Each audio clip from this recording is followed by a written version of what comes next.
Abortion. Fun subject.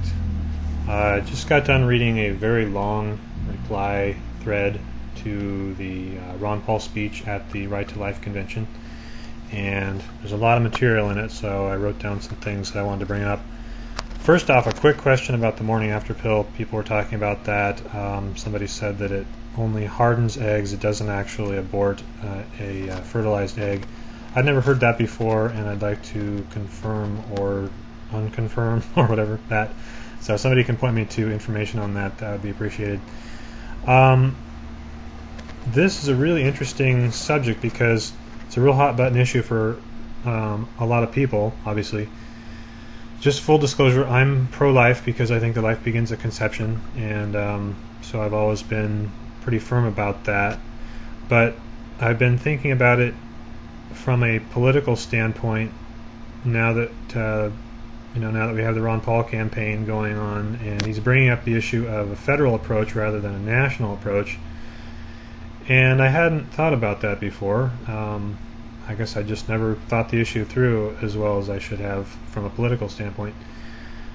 I think it makes a lot of sense what he's saying, and the reason for that is that we don't have a national consensus on it, and we don't have a constitutional provision for the federal government to take a role in the issue. So it harkens me back to slavery, and the connection between slavery and abortion was first drawn for me by Alan Keyes. I don't want to go into that too much because it'll chew up a lot of time, but the connection there is that in both cases you have an issue where one person's humanity is being determined by someone else, and the decision that someone else makes. And I am uncomfortable with both of those things for the same reason. I don't think that someone's humanity should be determined by someone else.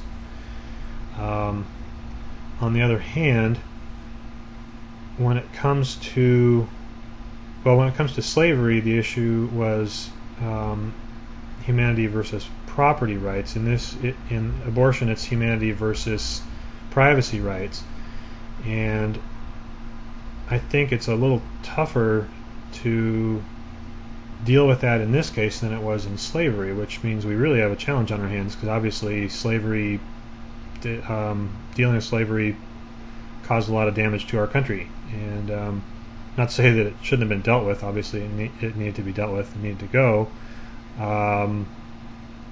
but it obviously caused a great deal of harm to the country the way that it was dealt with. I don't see any bright line to draw as far as when life begins other than conception. I can see that as a clear before and after. Moment of conception, something changes and you have a new life on your hands. You've got new DNA and life takes off from there. Every other line that I see people try and draw seems arbitrary to me, and I can understand their thinking, and I don't argue that they're wrong, but I don't think that they could argue that everyone else is necessarily wrong for disagreeing with them. So for example, the formation of the brain or a heartbeat or other things like that. Again, I understand the reasoning that somebody would use to draw that line, and I'm not speaking against that reasoning, but I don't think that that can be held up as the only possible reasonable position. But then to turn that back around, I don't know that I could say that the moment of conception is the only possible reasonable position either. It's the only one that I can personally see for myself, but I can understand that people could perhaps disagree on that. Which leads us to a very sticky place, which is how do you find agreement when you can't agree on the terms that underlie the discussion in the first place. And we're talking about human life and the rights that someone has and when that life begins, and then when those rights attach to the person. It's a tough issue, and if you don't have consensus on it, it's difficult to have a good overarching policy, policy for everyone. So it's a very politically thorny issue, and I think that Ron's approach makes the most sense of anybody's that I've heard so far. And I could talk a lot about that as far as my feelings about the issue, but I'm not going to go into that right now.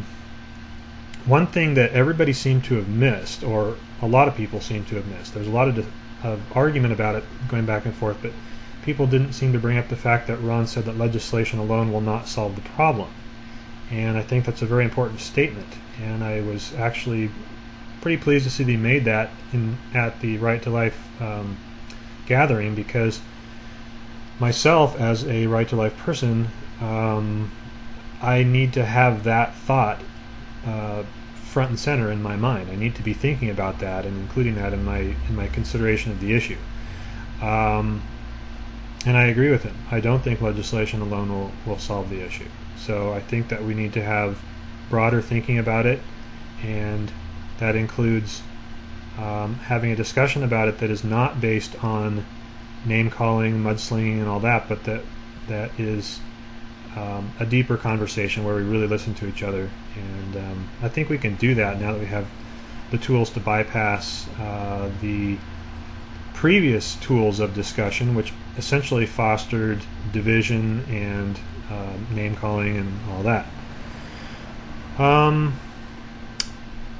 I was also curious about adoption stats. I have not really followed this that much, so some people say that people are waiting to adopt babies, other people say that's not true. I'm curious if anybody can point me to solid information about that.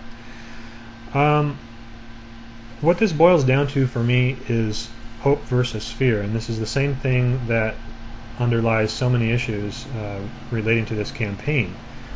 I see the Federalist approach as a hope-based approach and the Nationalist approach as a fear-based approach. The reason that I come to that viewpoint is that when we say to the states, you may all choose your own course here, what we're really saying is we are not going to impose an authoritarian view. We're going to let people choose, and we're going to trust that the results of that freedom will show us the best way forward.